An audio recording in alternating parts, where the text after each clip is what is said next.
something I really try and focus on today, is being a little more curious about the people around me and trying to understand how I'm showing up and how that does impact other people, and how the things I say and do really do matter because I'm in a position of authority and influence, and that matters to people, particularly as you move lower, not as a person, but in the org chart, an individual contributor is an example.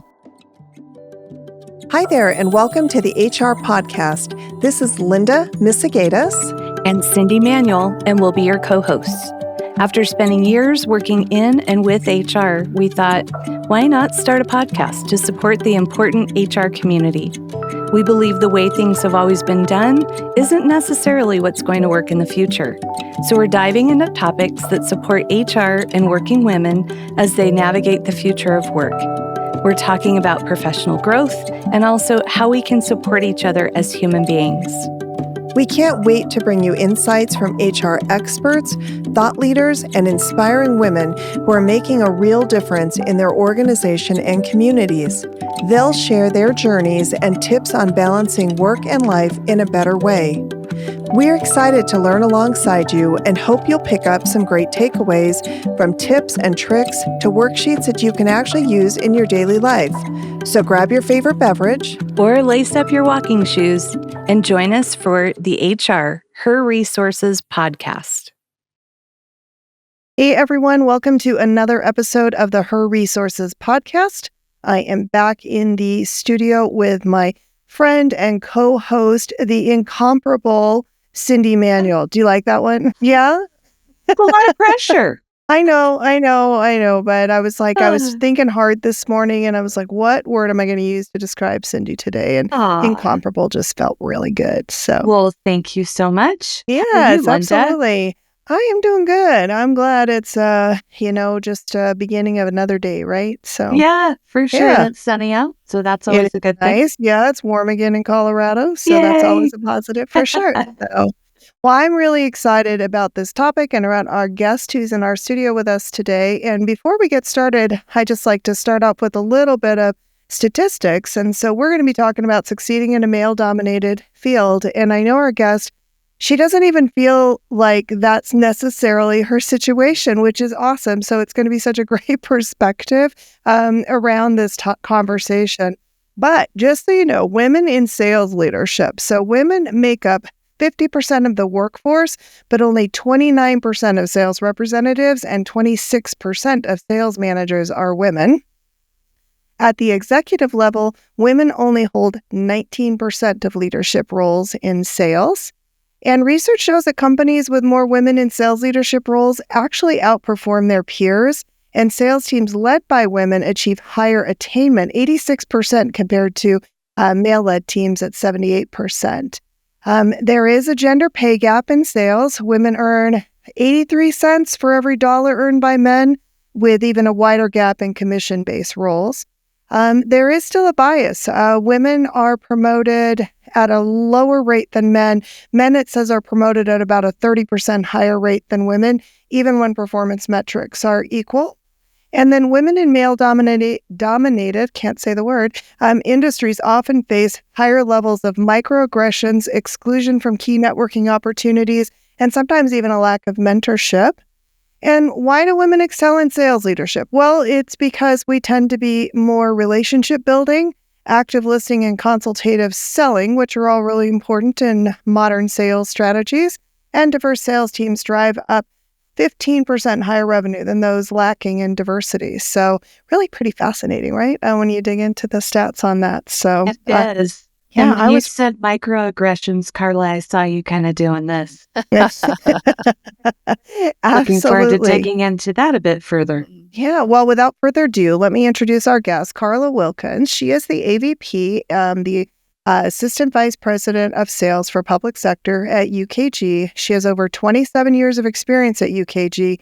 Karla has played a pivotal role in driving sales and business development within the public sector. Her extensive background in sales strategy, client relationship management, and public sector solutions has significantly contributed to the company's growth and success. Karla is known for her leadership skills and her ability to build strong and lasting relationships with clients and partners, and has completed various certifications in executive development and project management. So welcome to the studio, Karla. Thank you so much, Linda. Thank you, Cyndi. Really a pleasure to be here. Yeah, we're excited to have you. This is an exciting topic to dig into around this. I'm curious, Karla, what made you get into sales? Because, the stats show that sales is definitely a male-dominated field, and yet that's the industry you've chosen for the last almost 30 years. It's true.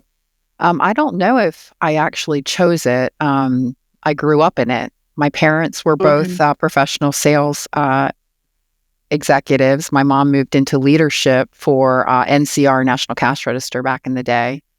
And so if there would have been anything I would have thought I did not want to do, it would have been selling and any kind of an environment. But I ended up following them as they opened a dealership for a cash register company, essentially.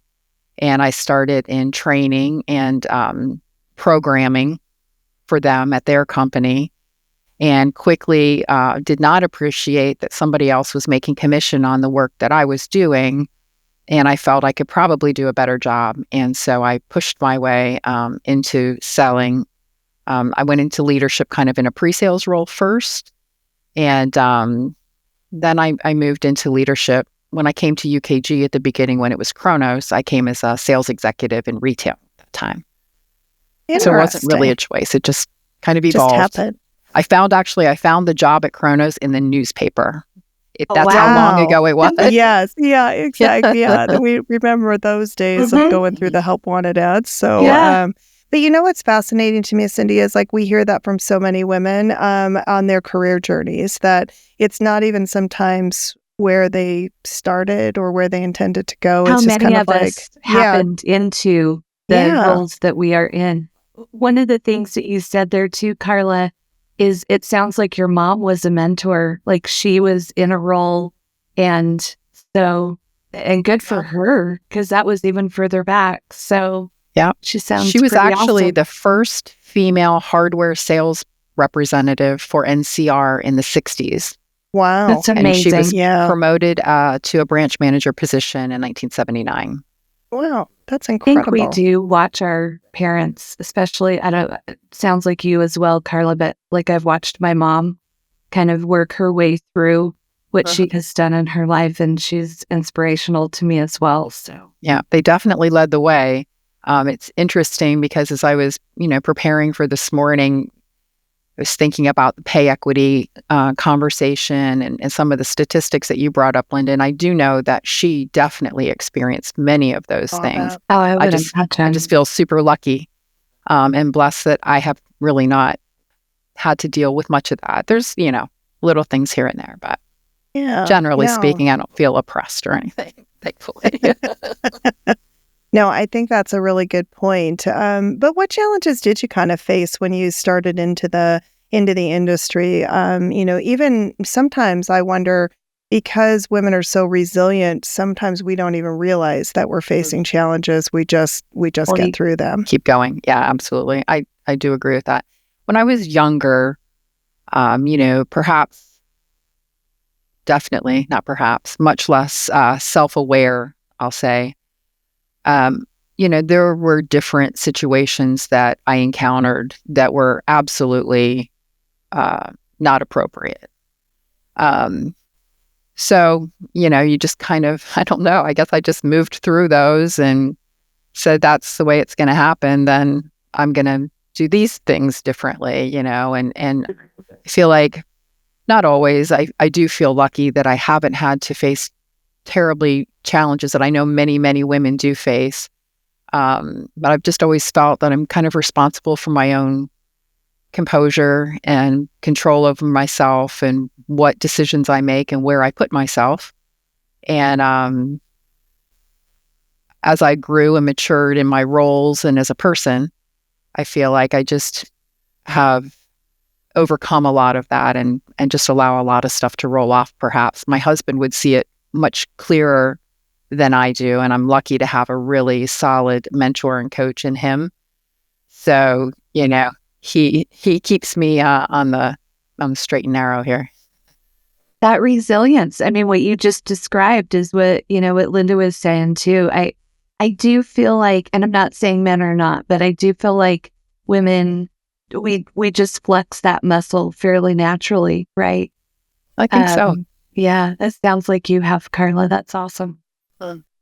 Thank you.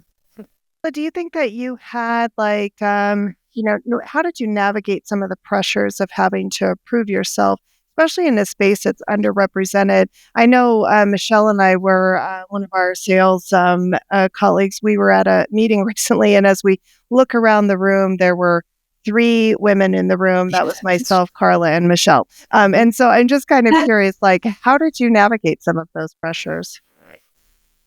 I don't ever remember thinking that there were pressures because I was one of 3 in a room of, I think there were probably 35 in that room that day that you're talking about. So I have a hard time coming to the conversation from that perspective, but I will say that I think everyone faces challenges, and you just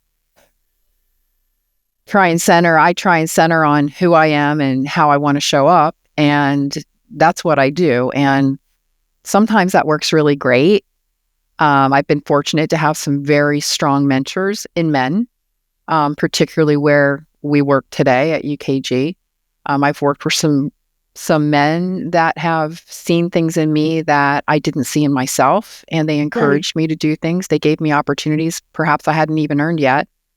And I didn't want to let them down. And so I did what I felt was the right thing to do. But I will say it's interesting because all 3 of the men that I can think of mentoring me throughout the 28 years I've been at UKG, they all said exactly the same thing, which is interesting because it was over the span of 3 decades. And the thing that always resonates with me is I've been told many times that I don't understand the impact that my words have on the people around me because I don't have an accurate image or perspective of how I'm viewed. And that is, I think, something I really try and focus on today, is being a little more curious about the people around me and trying to understand how I'm showing up and how that does impact other people, and how the things I say and do really do matter because I'm in a position of authority and influence, and that matters to people, particularly as you move lower, not as a person, but in the org chart, an individual contributor is an example. Yeah. So I don't know. Very self-aware. It sounds like, the self-awareness and some humbleness there as well. And how cool that 3 different male mentors mentioned that to you over the course of 3 decades. That's pretty awesome. Yeah. Well, it probably wasn't that awesome, Cyndi, to be honest with you, because the reason they were telling me that is because they didn't appreciate the way I was approaching conversations. So, you know what? Good for you that you kept being you. It's funny. It probably been, it's been pretty recent, 4 years or so. I was in a group. It was kind of like I won't say an elite group, but it was a handpicked group of leaders. And I think I was the only woman from a sales leadership perspective in that group of maybe 20 sales leaders across the company. And we were kind of like a think tank. That's what we were supposed to do. And it was led by some people that are no longer around the organization. But it was a very intimidating environment. It was meant to be a very open, collaborative place, but it wasn't a very safe space. And I really struggled for quite a while trying to figure out, what are the expectations that I'm supposed to be doing here? And I felt like I was either, a doormat saying nothing because I was too intimidated to express myself, or I was this raging, passionate, over-the-top communicator that was not appreciated back to the coaching and mentoring that I was getting. And I ended up getting a a professional executive coach, a woman, and she was fantastic. And we worked together for about 18 months. And she really helped me understand how I was coming into the conversations and kind of dug into like childhood and all kinds of things of why I Interesting. responded the way I did. I'm a fight or flight person. And so I am a doormat or an over-the-top passionate communicator. I won't say the word I would normally use because this is a recording, but she helped me understand the motivations for that. But my first conversation with her, I was telling her about this altercation that I had had with this person who I felt was really a bully. And I fought, and it didn't go that well. And she was saying, looking back, what would you do differently? And I said, I wouldn't do anything differently. And she said, well, how did that go for you? I'm like, it didn't go well, but that, So when I came to that engagement with her, I was really very sure I was right and I wasn't going to be bullied. But there are ways to handle those situations that can be more effective than others. And so what I worked on with her was really helping. It really helped me. And it didn't help me just at work. It helped me in my personal life, in my family. I'm a matriarch in my family. And it really, really helped. I'd say if there's anything anybody can do when you feel like you're in those positions, just reach out. It may be a mentor, someone you know. It could be a family member. My husband's, like I said, he's like my counselor every day.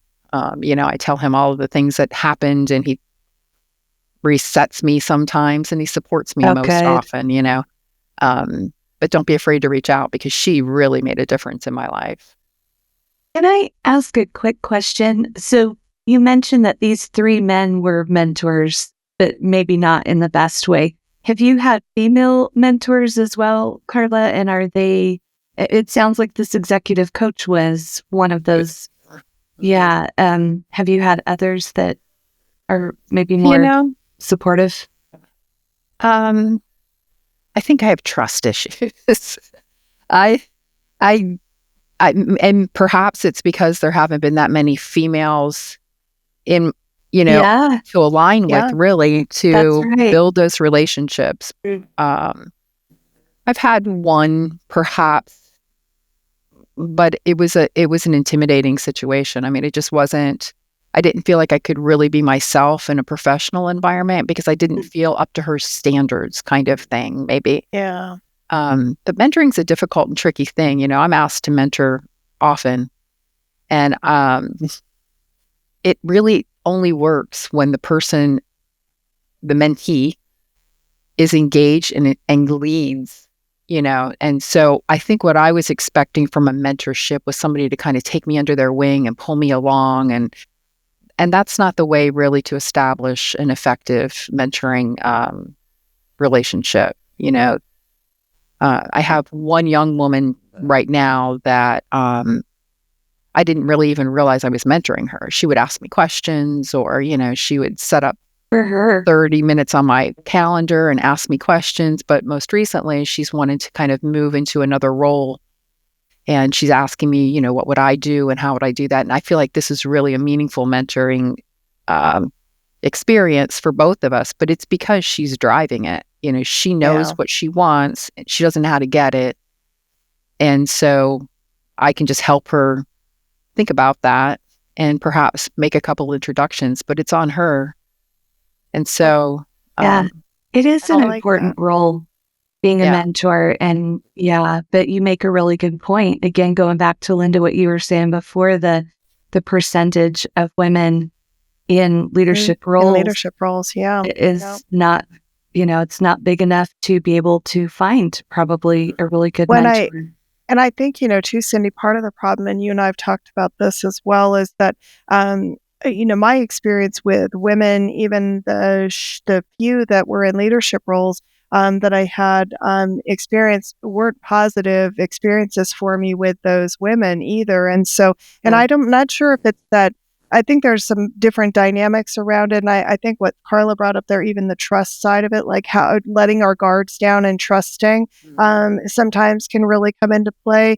And then also, women have a tendency to be hypercritical of other women, right? We can be very judgy of each other in the way that we're approaching things. And so things that we might see where maybe a man might view it differently, women are looking at it through a different lens. And sometimes that's not always very positive. And I think that also impacts us. But I mean, I could look back over my career and I can't think of too many women who influenced my life. I have a couple that were like Denise Heffelman was one of my, favorite people. She was my boss at a company Cyndi and I used to work at, and she was incredible, but she was like unique in that scenario. But pretty She's a much unicorn. everything else, it's always been men, right? And I think you've had a similar experience too, Cyndi. It's usually been men who have seen something in you that maybe you didn't see and gave you those opportunities to continue to grow. So Yeah, for sure.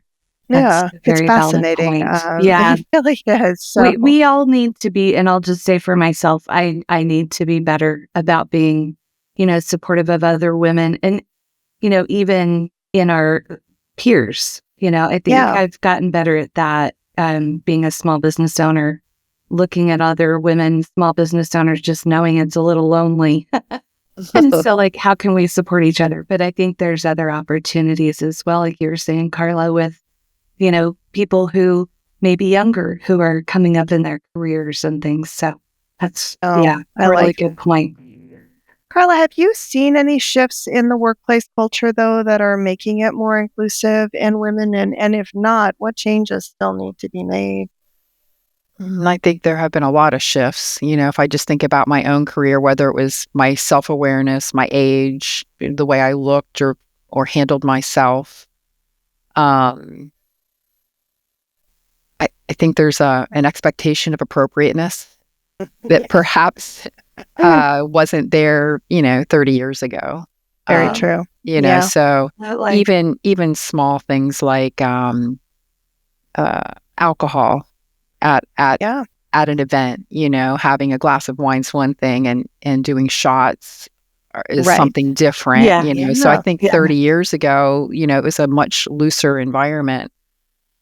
And so I think the behaviors kind of followed that. So I think that's the type of shift. I feel that the environment today is much more professional.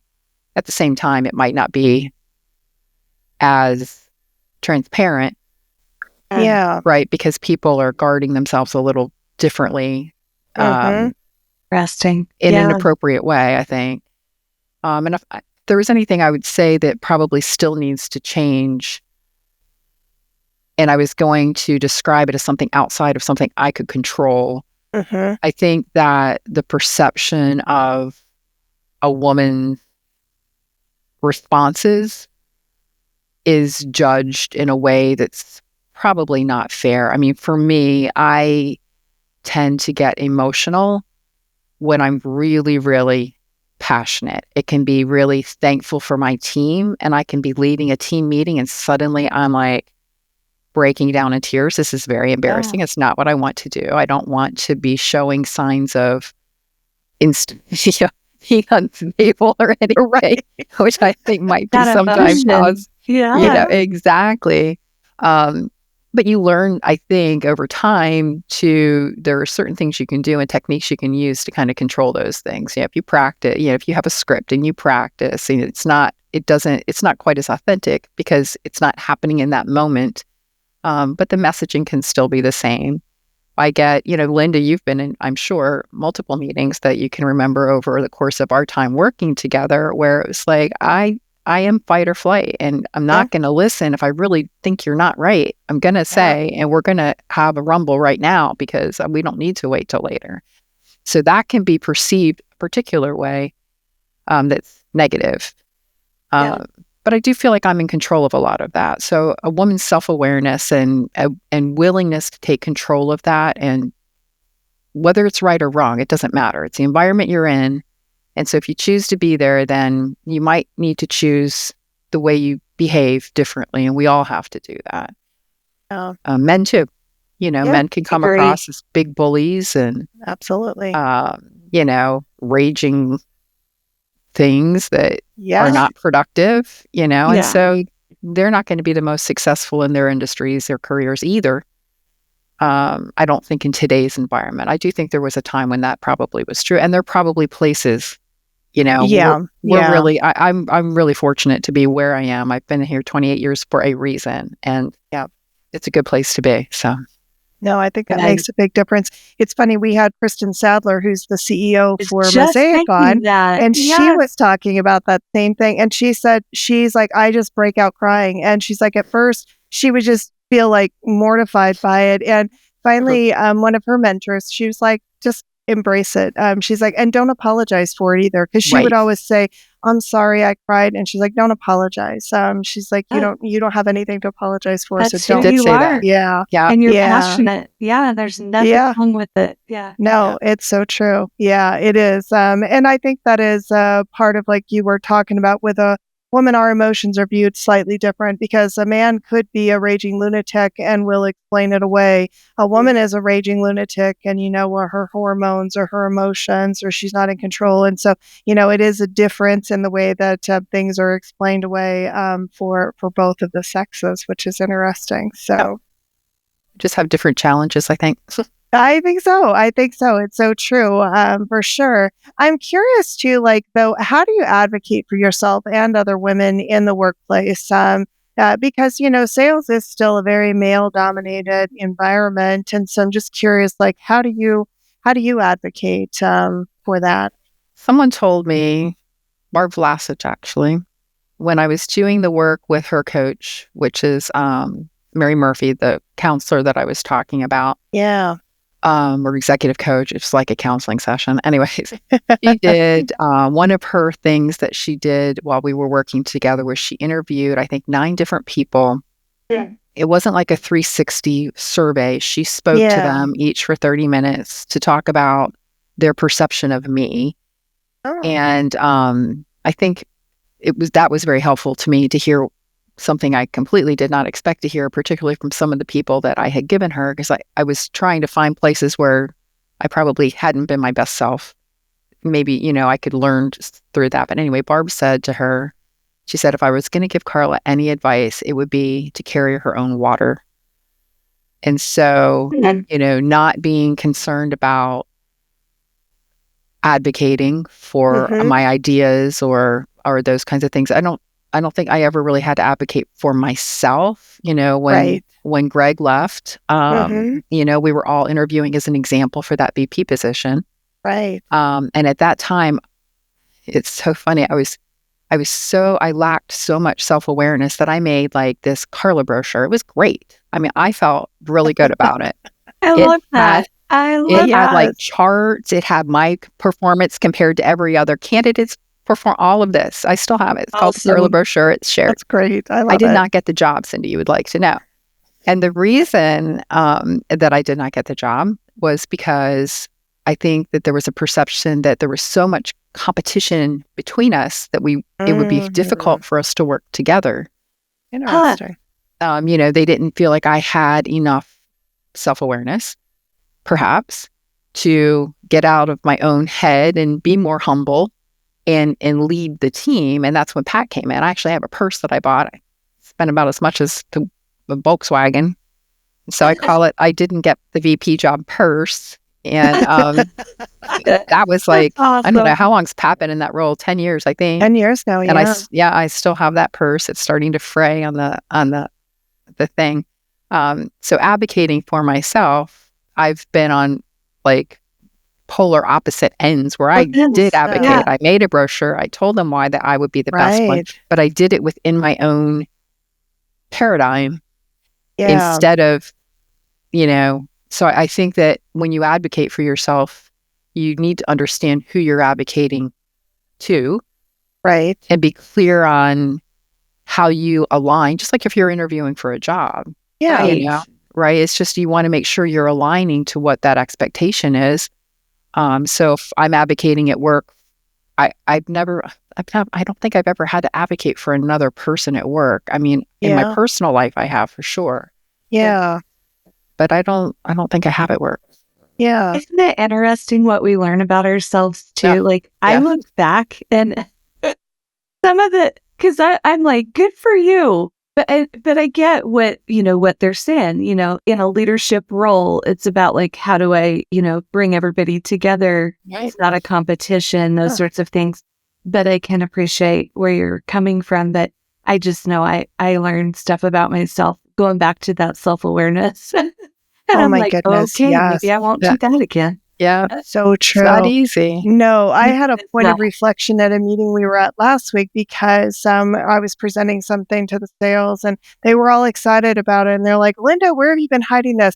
And I was thinking back to myself, I learned a lot over the years because I remember one time being in a similar sales environment where I was presenting something and I said, if you aren't doing this, you shouldn't be selling in the public sector.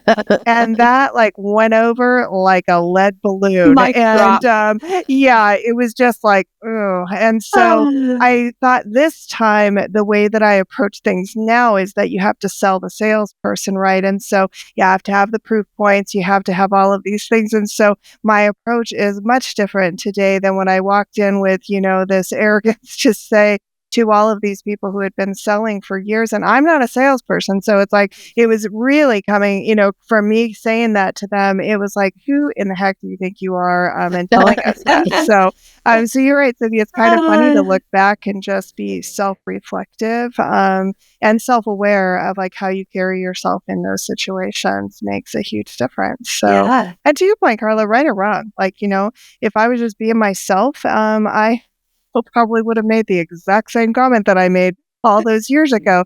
But I learned that I wasn't going to accomplish anything by taking that approach. And so it had to shift my way of my thought process around those things. Being aware So, of your audience and yeah, absolutely. Collaborate. No, I think it makes a big difference. At the Delta Principle, we are transforming the way you experience change. Have you ever experienced an organizational change where your employees pushed back because it was too much, too fast, or they just didn't understand why they couldn't do things the way they've always done them? What about where communication was non-existent or unorganized, with important updates getting lost in the shuffle, leaving people confused? And have you ever experienced change where morale was at an all-time low because the change felt overwhelming and not aligned with your organization's culture? If you are being asked to lead an important organizational change, especially if you're new to leading change, or if you're just feeling overwhelmed, the Delta Principle is here to support you. We work closely with you as a trusted partner, co-creating real-world solutions to address your unique challenges, and we equip you and your organization for future success. Are you gearing up for your next transformation journey? Or exploring ways to strengthen your change management skills? Then let's connect. This year, we're thrilled to introduce Leading Change, a training designed for leaders driving organizational initiatives, and Navigating Change, a training tailored to empower teams and adapting to change with confidence. Our coaching and training sessions are fully customizable to meet your organization's unique needs. Reach out today to see how we can partner with you to make your next change a success. You can find us on LinkedIn or by emailing us at info@thedeltaprinciple.com. What do you think about communication? Because that's another area that we see frequently is that, men communicate one way, women communicate another way, and sometimes that can create a challenge as well. And so have you found it like necessary to adjust your style of communication depending upon, where you are and who you're with? Sure. Yeah. I think, you have to be aware of who you're speaking to. But there are some things, perhaps they're just traits within myself in this case, I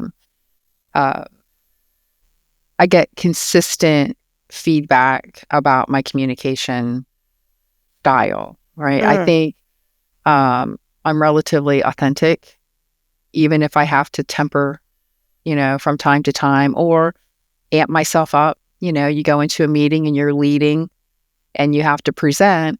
It's not my favorite thing to do. And so, preparing is not my strength either.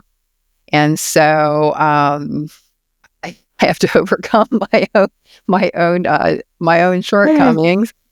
And, sometimes you have to really pump yourself up, do a high five going out the hotel room door as you go down and say, listen, we all got up this morning probably at about the same time and did probably about the same things. And, just do your best and be yourself. So, you have to adjust for sure. Yeah. And you really have to take into account when you can, especially one-on-ones, where the other person is. And it's such a cliche to say you got to meet people where they are. I think in my family life, I probably recognize that more than in my professional world. But, I've got grown children, they have their families, and I have my thoughts about different things, and I can't always share them. I get to say how great everything's going for them, and I'm so happy for them. And I'm thinking, if you would not do that, then, and so you adjust your style, right? You make some choices. And Anthony Robbins years ago, remember NLP? I don't know if you've ever followed him, but I always really admired his journey. And he says, sometimes it's not fake it till you make it. It's you do what you do it. You just do it. And then it becomes what you do. I like that. Yeah. That's really good. Yeah, because I always lived by that fake it till you make it thing. Like I would say I could do anything, and then I'd figure out how to do it, because that was the only way to get yourself in the door sometimes. And so, but I like that better. It's just do it, because that's what I did. I said I would do it, and so I did it, whether I knew what I was doing or not. And do your best. So and you do your best, and you hope it works out. So no, I like that.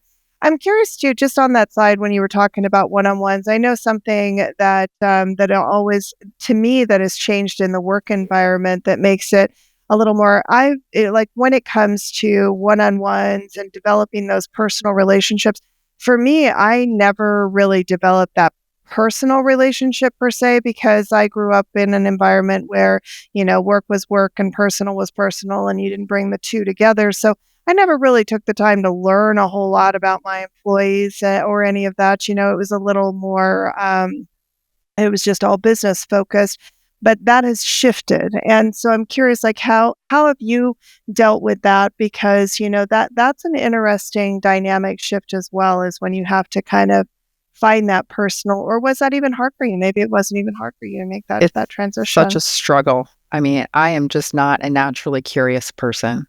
I honestly, I would have said not that long ago, I just actually don't care. It just doesn't matter. The meat of why we're here. Right. I mean, I'm not looking for friends. I have plenty. I've got a busy life. I don't need, but I am learning, and I try every day, to be curious about people, and it does make a difference. If I can reference someone's wife by name, right? Their I remember, eyes light up, right? They're they feel cared for, and they feel connected, and those things are really, really important. Years ago, it's my first legend maker back in the day with Kronos, and Aaron Ain, our CEO, I think he was probably just president or something at that time. Met my husband at the first time Legend Maker reception thing, and we talked about our children, and he has I've never seen him since then, 28 years ago, where he doesn't say, "How's Chris?" Aw, And it's like, it's just sweet. It makes such a difference. I would climb mountains for that man. Yeah, that's so true. I do agree. That is a difference maker. And when I'm talking to leaders, I have this model, I call it the CARE model, CARE, that the first one is curiosity. And I do find that if you're curious, even just a little, and ask people about themselves in a work setting, and I'm just thinking from that perspective, that people do tend to open up, and people tend to, it does build trust. And then even with my kids, I do the same. I used to be such a, here's what you should do. Right. And both adults as well. And so now I've had to shift to asking more questions, because they're both very intelligent adults as well. Absolutely. And it reinforces their competence, right? Yes. Where Yeah. I'm actually I'm working with one of our teams now on trying to shift a leader's paradigm to a place where there's more curiosity and more reliance on the individual to come with what they need, and for Yeah. us as leaders to identify what we can help them with, but not do for them. Yeah. And it's not natural for a lot of people. It's But not. it's Yeah. freeing. It's freeing to be able to come and say, it's funny because I mentioned Aaron before, but he did a webinar podcast not long ago. I can't remember the name of the thing. You might have heard it, Linda. But anyway, he was being interviewed, and he said that he always comes with trust. And I would say our leader today, Pat's very similar. We're Yeah. going to trust that people are coming to the table with authenticity, Best of a intention. level of competence and Yeah. trust. And that is not natural for me. But Aaron said that when he rolled out at UKG, we have unlimited time off. We call it my time. And it was rolled out however many years ago. And to me, I was like, oh my gosh, this is great. This is wonderful, right? But a Right. lot of people who were tenured, who had earned 4 weeks Yes. vacation or whatever, Yeah. these people were upset that Yes. someone was going to get hired and be able to take this time. It was just the craziest thing to me. But anyways, that I don't even know why I went down the path, because that's not the story I was going to tell. He said that when people would come to him with a problem, like big major problem, and they were expecting him, I guess, to give them an answer, he would say, well, what do you think we should do? And the person would say, Awesome. whatever. And he would be like, look, I think let's do that. And they'd be like, what? He's like, yeah, let's do that. See how that works, And so since I heard that interview, I've kind of given myself permission to do that, because I it love really that. empowers people. It's taking a risk for sure. And you have to be mindful when you go back that, when we revisit the idea that we implemented on, you have to be mindful about how you deliver feedback on that, right? Because you want people to feel free to take risks. Yeah, absolutely. But really Yeah. interesting. It's a cool approach, and I've really enjoyed doing it. I like that. No, I've heard it's that true. too, to not always Yeah. problem solve for the people who work for you or with you. Yeah. Give them the opportunity. I agree. Yeah. One of the hardest lessons I learned was that just around delegation. And I had a boss years ago. I don't know if you remember Scott Chartier, Cindy, but I do. he would tell me all the time. He's like, Linda, if you're just going to do the work, he's like, then why even have a team? He said, and so it was Wise really man. hard though. It was because I didn't think that anybody could do it as well as I could, was part of my problem, right? And so, but I also felt like everything was a reflection directly on me. So if Yes. you were going to screw it up, that was going to look like I screwed it up, and I wasn't going to have that either. And so, but a lot of that is just growth, and everything we've been talking about is self-awareness and looking at those things. And learning how to delegate. But it's still hard today. Like, I still have a really hard time letting the team do what they're supposed to do, because I'm like, well, that's not how I would do it. But it is freeing when you can let it go. So You know what I do sometimes is I'll say, we're just going to experiment. Let's give it a try. Let's try this out for a week, or, let's give this a shot, and then let's talk about how that went, and maybe we tweak it a little, or that seems to give me, because I have a hard time giving up control. And so that maybe gives me a little semblance of, okay, it's, they're going to give it a shot, but we're also then going to talk about it and see if we need to, and I have a voice at the table as well. Right. So yeah. And No, I think realizing that's too good. that there's not going to be like this major decision made in this meeting. Right. Mhm. That was a really true. difficult lesson for me, because Yeah. I needed to get it all out right then. Because if I didn't, Yeah. maybe, they were going to make this decision and go down this path that I didn't agree with. And so I needed to say everything right now. But that's not the way most decisions are made. And so No, it's true. it's okay Good to, point. just take a breath, take a minute, and you always can find, generally, at least in my world, I can generally always find some private time to express my private opinions about something. So Yeah. And I think Chris. that's important too. Yeah. Well, and we had a guest recently who said you've got to have a board of directors. Like you should have your own personal board of Oh, yeah. directors. So people that you can turn to have those conversations, whether they're external or internal, because, it is good and it's healthy. And there are times when you have to just be yourself and say exactly what you mean, how you mean it, and just get it out, because then you're like, okay, now I can pull myself back together and go have this conversation, but it's important too. You gotta be able to express yourself. Yes. It's so important. I totally agree. I'm curious, let's talk a little bit about pay equity, because that was something else that Kristen talked even a little bit about. Was one of the top things she ends up mentoring a lot of young women on is around negotiating their salaries. And I know for me, I'm still terrible at it today. I can advocate for everybody else, but I can't advocate for myself to go and ask for what I want. So how do you deal with that? Because, sales is a very comp driven type of environment. So. Well, the good news is my control gets taken care of because I am in control of that, right? So the more we sell, the more we make. And I didn't do a great job when I came to the company initially. I asked for 50% more than the base that they were willing to give me, and I still came. I never thought about whether or not that was because I was a woman. I thought that's because that was what they were going to pay for the job.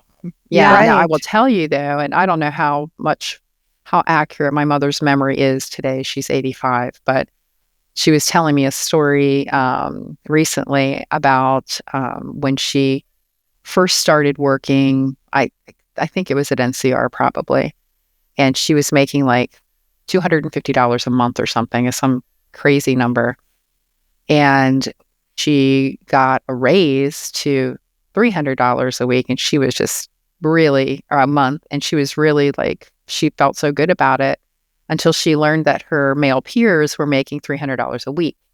So she was making about 25 cents to the dollar back then.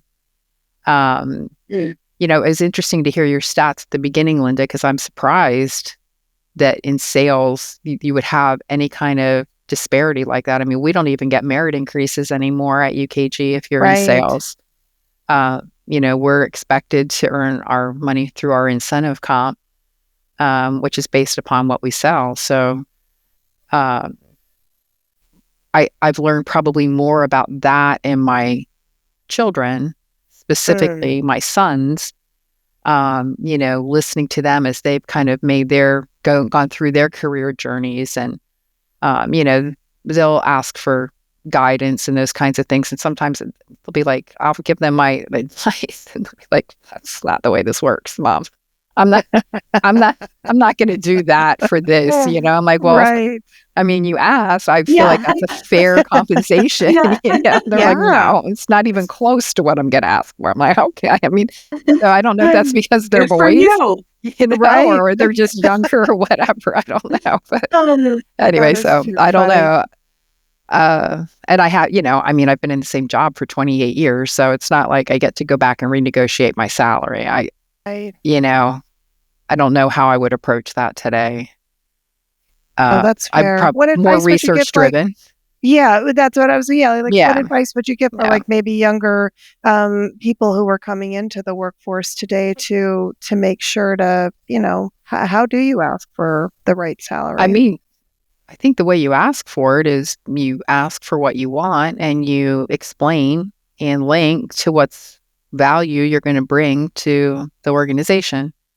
So it's just like selling software, this is what it is. This is why it's that much. And this is what it means for you and why I'm the best person for the position. Mm-hmm. Yeah. Absolutely. And sometimes, like when we were doing the VP thing that I was telling you about that I didn't get, one of the interviewers said, so-and-so really put up a strong interview. And I'm like, listen, if you think that's the right person for the role, I think you should go for it. Like, if you feel froggy, jump. That's fine, and it's okay to not get what you ask for. It's a choice you make whether or not you want to go to work for whatever you're being offered. But at the end of the day, you get to decide. Yeah.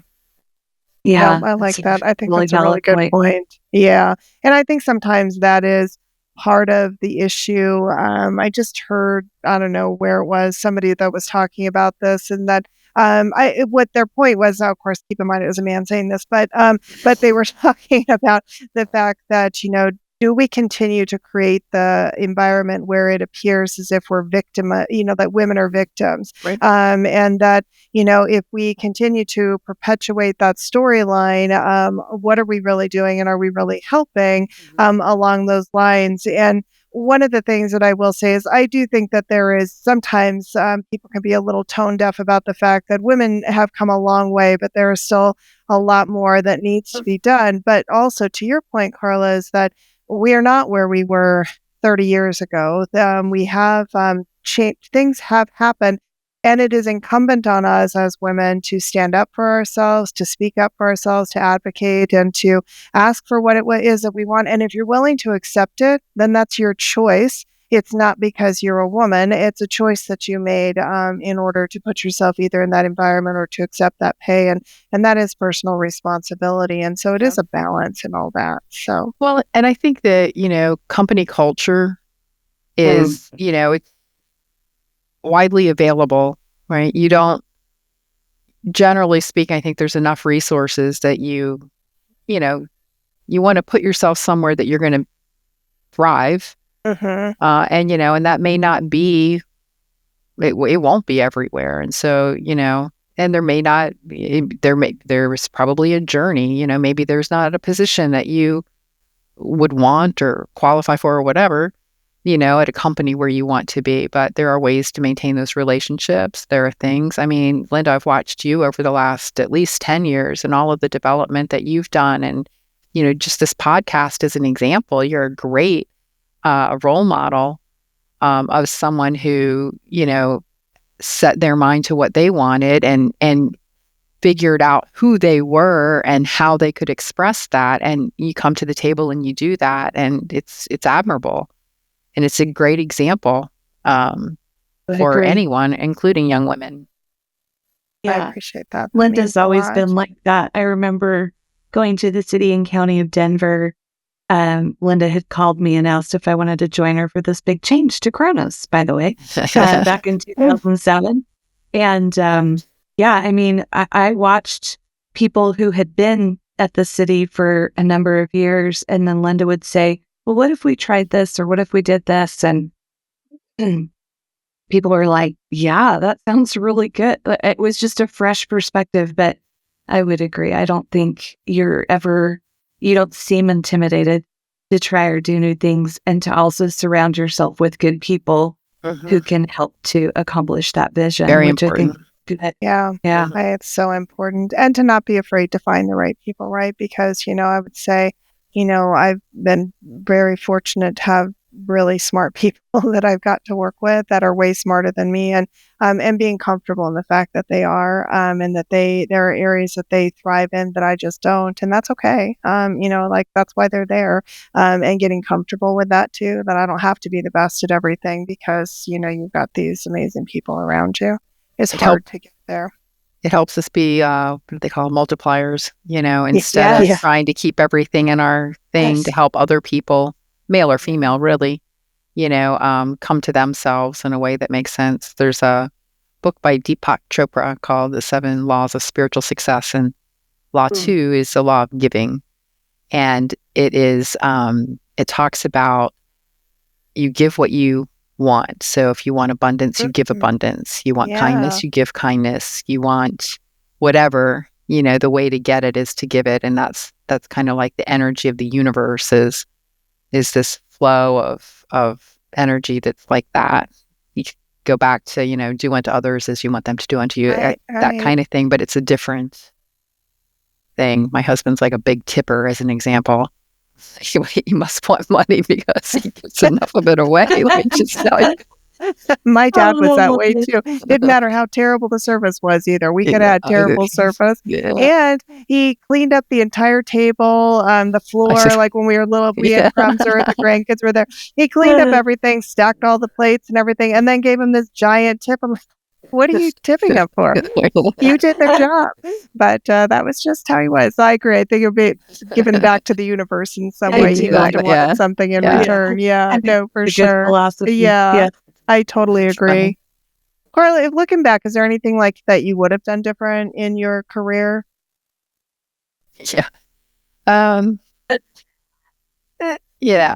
I'm just so different today than I was 28 years ago. So I would say if I could have been a little more open to maybe less arrogance, and perhaps that arrogance was well earned and placed because of my childhood or what the environment was like when I came to Kronos, whatever that was. I would like to think that I would have loved to have been where I am today, just in myself, maybe 20 years ago. I think it would, a lot of things would be different for sure.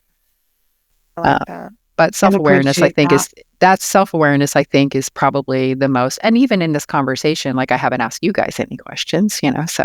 Yeah, no. A curious mind might start asking some questions back.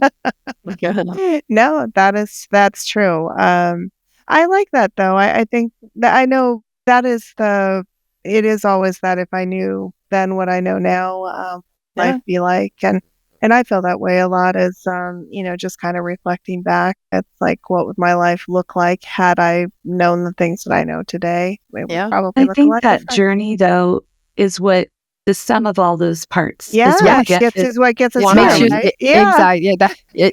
Right. That's why we are who we are today, is because of the way we were then and the lessons that we've learned. And so when you can offer that up to someone, especially people who are younger, that like, it's just the way it goes. This is the way we evolve as humans. True. No, I totally agree. Well, I know you have daughters and you have these beautiful granddaughters. So like, what legacy do you kind of want to leave for the women in your life? I don't know if it's a legacy or not, but just helping them stay grounded in a place where they can trust themselves. I think that's probably the biggest thing, being able to know that they're going to be okay. They're not a victim. They're not going to love everything that goes down, and they develop, like we all do, grit, and we can overcome. We can be resilient. When I raised my own children, I didn't like that. Maybe it was the day and age or something, like didn't want kids to have strife or have to overcome any kind of challenge, God forbid, but watching the grandkids has been such a lesson and a privilege, because to be able to tell them it's okay, you're going to get it. Our oldest granddaughter, Savannah, she is just amazing. First off, she changed our life for sure. But 2 different weddings, she was supposed to walk down the aisle twice. And she didn't the first. It broke my heart. I'm like, oh my gosh, she's going to be like forever damaged by this. She didn't walk down. And how do we make her feel better? And I mean, gosh, you stand back there, and it's like afterwards, it's like standing back there looking, going, Savannah, look at all those people. Of course, yes, you're going to be nervous. It's okay. You don't want to do it. Okay, you're not going to do it this time. You'll do it next time. She didn't do it next time either. And I know that she didn't feel good about it. But it's because of who she is. She doesn't want to be in the limelight like her little sister. No problem. She's going to run right down the aisle. But she's just not that. And she's beautiful in so many other ways. And to help her see that, so that's the legacy, I guess, I would give them, is just a legacy of love and trust. I like that. No, that's really good for sure. Yeah, it's a good lesson for us. And I were having a conversation about a month ago. We were taking the dog for a walk, and she said, "Mom, I wish that you would have told me some of the stuff that you went through, because then I think I would have been better prepared for a few things." And I thought, kind of what you were saying, Carla, like I wanted to protect. I didn't want her to have any strife, but I think I did her a disservice. And so I love that you've got grandkids that you can now kind of, have that opportunity with as well. Yeah. Well, and recognizing too that even though I think my kids they're all grown now, and today's a good day. I talked about it being a house of cards. I mean, we're all ever one bad decision away from absolute disaster. Let's face it. But today everybody's holding their own. They're all employed. They have homes. They have partners. They have families. And tomorrow might be completely different. But that's the way it is today. And even though I did those things and I handled those things that way, that also helped them become who they are. Could they have been more sooner, perhaps? I don't know. Maybe not. But this is their journey. And so this is what they've come to, and they get to make their own choices now and raise their children the way that they feel that is good for them, even if it's not exactly the way I would do it. That's right. I like it. No, Jim's dad always used to say that the grandkids were his second chance to get into heaven. So, that's about it too. Yeah. Yeah. The other saying, Philip actually told me that his mom would always say our most happiest moments in our life are when we see the headlights coming down the driveway, and the second most happiest are seeing the taillights go up the driveway. That is a good one. That is really good. I like that. Are there any final words you'd like to leave our audience with? No, just thank you guys so much. I appreciate what you're doing. I've listened to a couple of your episodes, and I think that they impact people. We hope so. They support women, and they support anybody really who's listening. It's not just information for women, although that is an important focus. And so I appreciate you guys, and I appreciate being here. That means a lot to us for sure. And I'm glad you took that away from it as well, because we're not anti-men. We just are supporting our women. So that's it. Just building that community around us. So, but no. Well, we really appreciate you coming on. This has been a really wonderful episode, and I hope I know our listeners will enjoy listening to it as much as we did recording it. So thanks so much. It was fun. Thank you, Carla. Thank you. Thanks, Cyndi, Linda. it's always wonderful to be in the studio with you. Too. Yeah, and I'll look forward to seeing you next time when I come up with a new word to describe you. So, great. Hope no I can pressure. live up to it. I know. I'm putting a lot in the universe for you. Thank you. Well, thanks everybody, and we'll see you next time. Thanks so much for joining us for this episode of the HR Her Resources podcast. We're so happy to have you with us on this journey. Music and production by Logan Misegadis of LJM Productions. We'd also like to thank our intern, Lauren Banas, for creating our logo and supporting our social media postings. If you'd like to connect with Logan or Lauren, you can find their information in the show notes. If you found value in our discussion and think someone else might as well, please follow, subscribe to our LinkedIn, and share with a friend. Until our next episode, please take care and continue to support one another.